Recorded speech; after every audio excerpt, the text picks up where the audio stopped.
തിരുവനന്തപുരത്തായിരുന്നു സത്യപ്രതിജ്ഞാ ചടങ്ങിലെ നാടകീയതകളേറെ. സത്യപ്രതിജ്ഞയിൽ ആദ്യം ശരണം വിളിച്ചത് UDF അംഗം മേരി പുഷ്പം.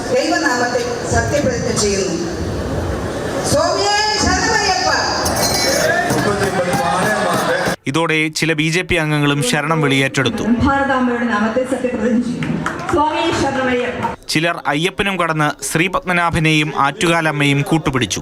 അതിനിടെ UDF BJP പ്രവർത്തകർ കൂടി നിന്നയിടത്ത് നിന്ന് സ്വർണം കട്ടത് സഖാക്കളാണേ അയ്യപ്പ എന്ന മുദ്രാവാക്യം വിളി.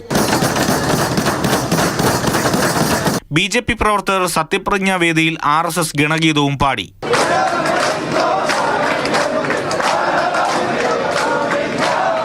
കോഴിക്കോട് നഗരത്തിൽ BJP അംഗം N ശിവപ്രസാദ് അയ്യപ്പന്റെ നാമത്തിൽ തന്നെ സത്യപ്രതിജ്ഞ ചെയ്തു. ശബരിമല ശ്രീ ധർമ്മശാസ്താവിന്റെ നാമത്തിൽ സത്യപ്രതിജ്ഞ ചെയ്യും. തിരുവനന്തപുരത്ത് മേയർ സ്ഥാനത്തേക്ക് പരിഗണിക്കുന്നവരിൽ ഒരാളായ കരമൻ അജിത്തിന്റെയും കോഴിക്കോട് NDA അംഗം ഹരീഷ് പൊറ്റങ്ങാടിയുടെയും സത്യപ്രതിജ്ഞ സംസ്കൃതത്തിൽ.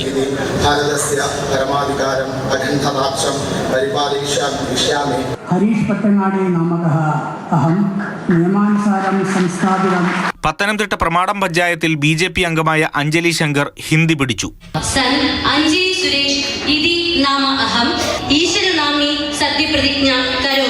ചാലക്കുടി നഗരസഭയിൽ രക്തസാക്ഷികളുടെ നാമത്തിൽ ദൃഢപ്രതിജ്ഞ ചെയ്ത 5ാം വാർഡ് കൗൺസിലർ നിതിൻ പുല്ലന്റെ സത്യപ്രതിജ്ഞ റദ്ദാക്കിയിട്ട് വീണ്ടും ചെയ്യിച്ചു.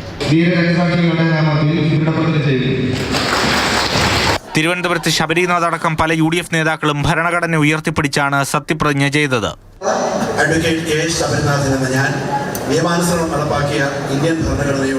വിവിധ ബ്യൂറോകൾക്കൊപ്പം ന്യൂസ് ഡെസ്ക്, മാതൃഭൂമി ന്യൂസ്.